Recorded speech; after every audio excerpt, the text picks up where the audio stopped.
Got a call, got a hit on our website from a company in Chicago, Wake and Bakery. They do edibles, so cupcakes, all kinds of goodies with goodies in them.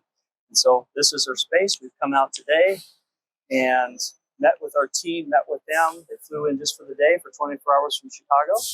We're going to hear a little bit more about it. They did not send us quite the package of information, so out here firsthand we're able to see the space. They have already signed the lease. Clock is ticking. They have 7 locations, so they know what they're up against. We'll just see if we're still a fit.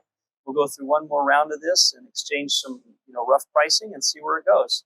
So let's go in and walk through and meet with these guys.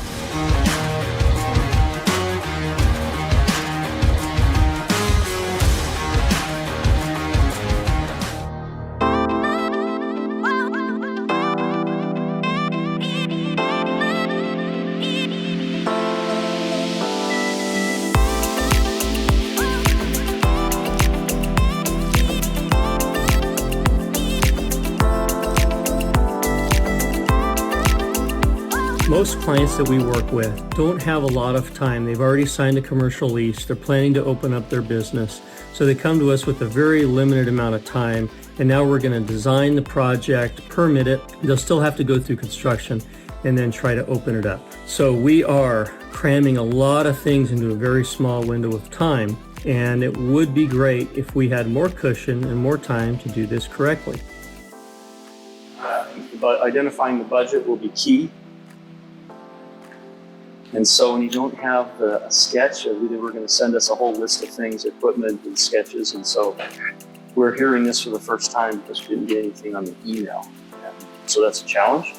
So after this meeting, we'll send everything. Our team will download, and understanding the budget is going to be key. And sometimes we ask those questions before a meeting like this, but they've called us and they've come from Chicago. The front end where we're gathering the design information, you getting us the information, you making the decisions, that's really the variable, right? And that could take 2 weeks, that could take a month. But when we have those decisions and we have the layout and all the information, okay, then we have a few weeks of engineering. So that whole thing is a month. Put your drawings together, a month minimum, 30 days minimum.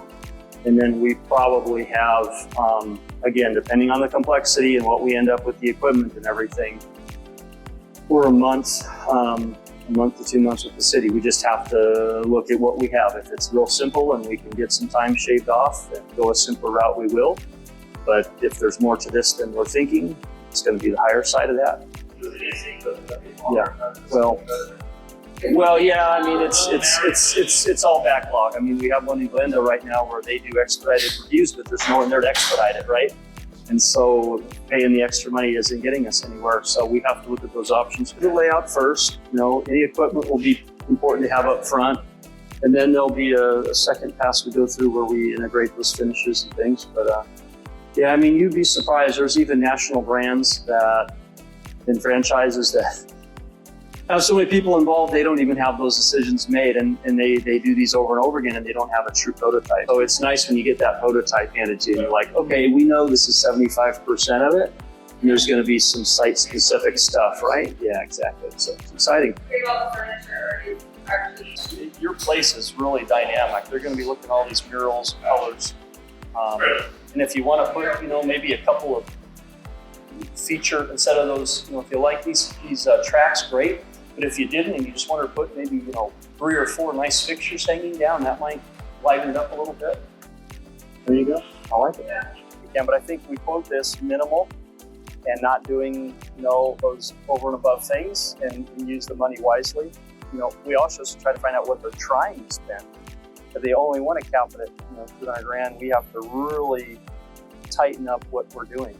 If they really want what they want, but yeah, if they have 7 places, they should really know what these things cost. I can't imagine that we're not at the top. I mean, we have to be, unless you're in New York and California, I have to imagine we're on par with the other cities because all the buildings are occurring here.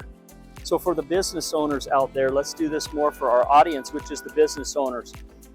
if you don't go to your architect or your contractor and actually be transparent with them and tell them your budgets, then you're just wasting each other's time. And so that is going to be a struggle that we face, and no doubt you as a business owner are going to face, is that when you can say, hey, you know, I realize I'm going to spend probably at least $200,000 on this, or hey, this will not be a feasible project if we go over $300,000. That's something we need to hear, and that'll help us get to the answer quicker, and we won't be leading one another on.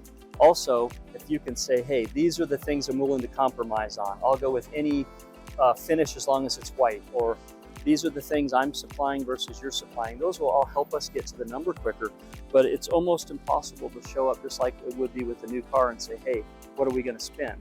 Well, we don't know which car on the lot we're purchasing. We don't know what those options are. And so same with the building. We don't know. We haven't dug in any walls. We haven't gone through the permit process. If it's in our mind, we don't see anything on the plans. And so one person's vision of something is different from another's. And so it's extremely hard.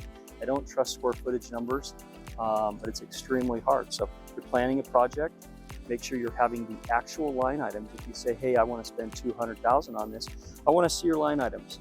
Electrical, mechanical, countertops, flooring. Let's compare it. Let's have fun. Break that open for me. Let's go line by line. We'll show you what we're accounting for. Make sure you have all the line items you need in there.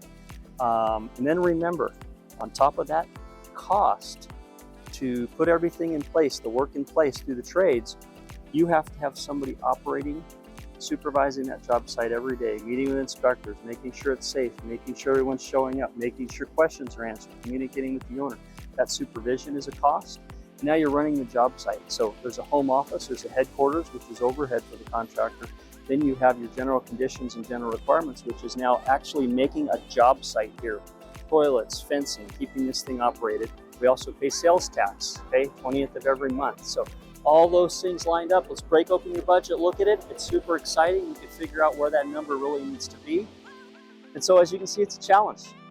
We'll have to go one more round, get information on this particular project, and figure out if it's going to be able to go forward.